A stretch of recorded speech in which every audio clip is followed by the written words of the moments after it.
Toma de decisiones, inferencia sobre medias, parte 1. Estimación de medias.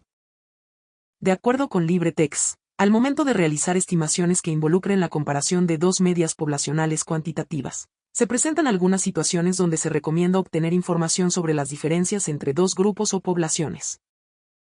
Por ejemplo, para comparar las calificaciones promedio obtenidas por los estudiantes de cálculo en su examen final con las conseguidas por los de física y, para cotejar el gasto promedio mensual entre dos grupos socioeconómicos distintos o, incluso, para analizar las ventas mensuales de dos compañías rivales que producen el mismo artículo. En cada uno de estos escenarios, se tienen dos poblaciones diferentes, cada una con su propia media, 1 y 2, y desviación estándar, 1 y 2, por tanto, realizar estimaciones y comparaciones entre ambas permite comprender mejor las posibles diferencias y similitudes entre los grupos estudiados. Cabe destacar que, para realizar estas comparaciones, se utilizan métodos estadísticos adecuados, como las pruebas de hipótesis o los intervalos de confianza, pues ayudan a evaluar si las diferencias observadas son estadísticamente significativas o productos del azar. Para cada una de ellas se tendrá que seleccionar una muestra aleatoria con N1 obtenida de la población 1 y N2 obtenida de la población 2. Es importante que tengas presente que el tamaño de las muestras sea igual, es decir, N1 igual a N2. Así los parámetros poblacionales se podrán calcular a partir de estimadores muestrales. De acuerdo con LibreText, es fácil imaginar que la diferencia entre las medias muestrales nos proporcionará información importante entre las diferencias de las medias poblacionales. Para esta diferencia poblacional, media de 1 menos media de 2, el estimador puntual se calculará con media 1 menos media 2. Al ser muestras aleatorias independientes de tamaño N1 y N2 provenientes de poblaciones que tienen mu1 y mu2 y varianzas de sigma 1 al cuadrado y sigma 2 al cuadrado, la diferencia muestral, media de x1 y media de x2, presentarán las siguientes propiedades. La diferencia de medias muestrales será igual a la diferencia entre medias poblacionales, x1, x2, igual a 1, 2, por lo tanto, el error estándar de la estimación se puede calcular como: si las muestras provienen de distribuciones normales, entonces la distribución de x1, x2, será también una distribución con un comportamiento de una distribución normal independientemente del tamaño de la muestra. Si las muestras provienen de distribuciones no normales, entonces la distribución x1, x2, tendrá un comportamiento de una distribución normal, si tanto N1 como N2 son mayores o iguales a 30 observaciones. El estadístico de prueba está determinado como: tendrá una distribución Z que es aproximadamente una distribución normal estandarizada. La fórmula para realizar estimaciones puntuales de muestras grandes será x1, x2, con un 95% con margen de error. Y su intervalo de confianza está determinado por. Observa el siguiente ejemplo. La medición de la fuerza de resistencia en pruebas experimentales aplicadas a los cinturones de seguridad de dos marcas de automóviles diferentes con N1 igual a N2 igual a 500.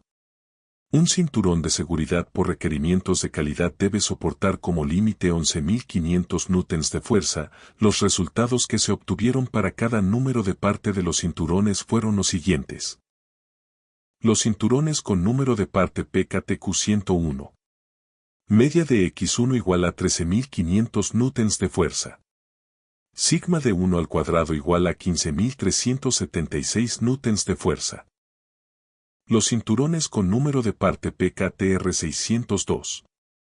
Media de X1 igual a 12.850 newtons de fuerza.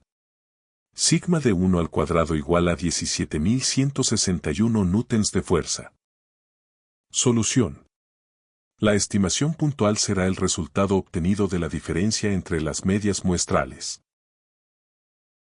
Y el error estándar de la estimación se puede obtener mediante la raíz cuadrada a la suma de las varianzas muestrales divididas entre el tamaño de la muestra. Su intervalo de confianza al 95% se puede obtener a través del estimador puntual que se obtuvo en pasos anteriores, al cual se tiene que sumar y restar el error estándar.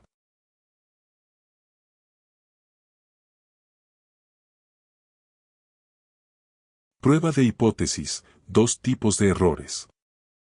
¿Alguna vez te has preguntado cómo los laboratorios determinan la cantidad de dosis ideal para cierto medicamento? ¿Cómo la calidad de determinados productos se considera como buena calidad o mala calidad?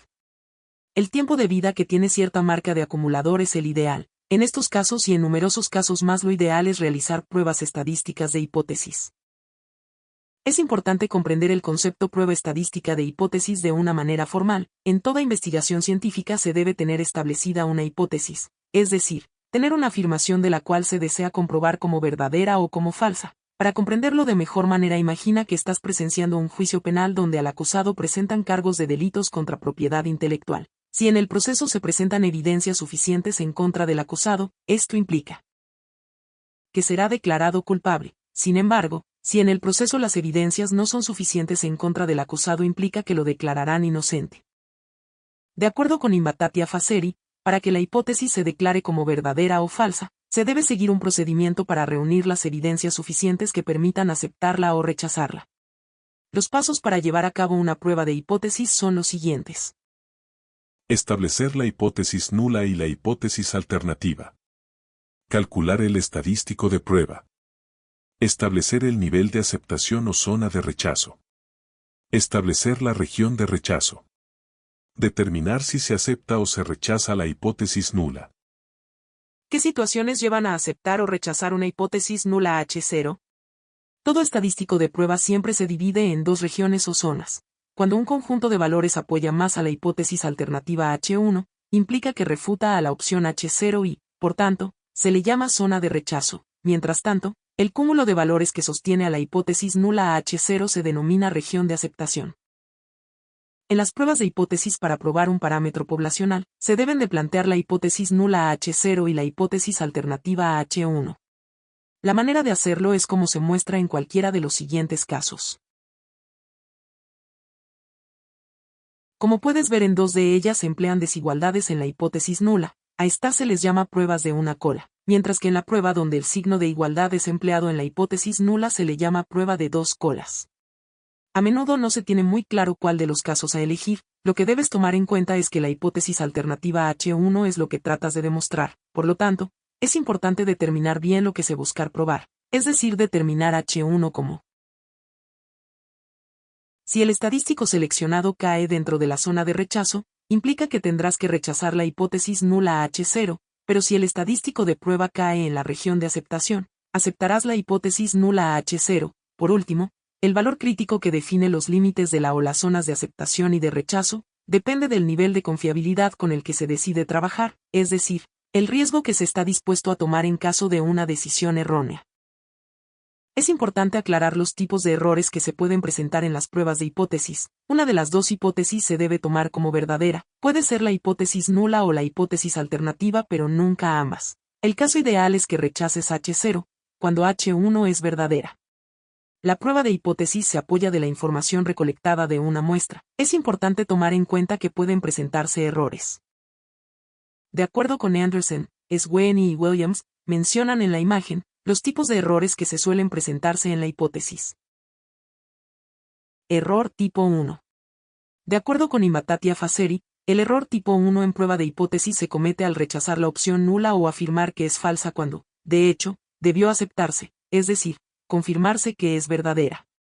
Al error tipo 1 igual a alfa, se le conoce como nivel de significancia. Error tipo 2. El error tipo 2 en prueba de hipótesis es el error que se comete al rechazar la hipótesis alternativa o afirmar que es falsa cuando se debió de haber aceptado o afirmar que es verdadera. Podrías concluir tus pruebas de hipótesis de la siguiente manera. Si rechazas la hipótesis nula, puedes concluir que existe evidencia estadística suficiente para decir que la hipótesis alternativa es verdadera. Si no rechazas la hipótesis nula, puedes concluir que no existe evidencia estadística suficiente para decir que la hipótesis alternativa sea cierta.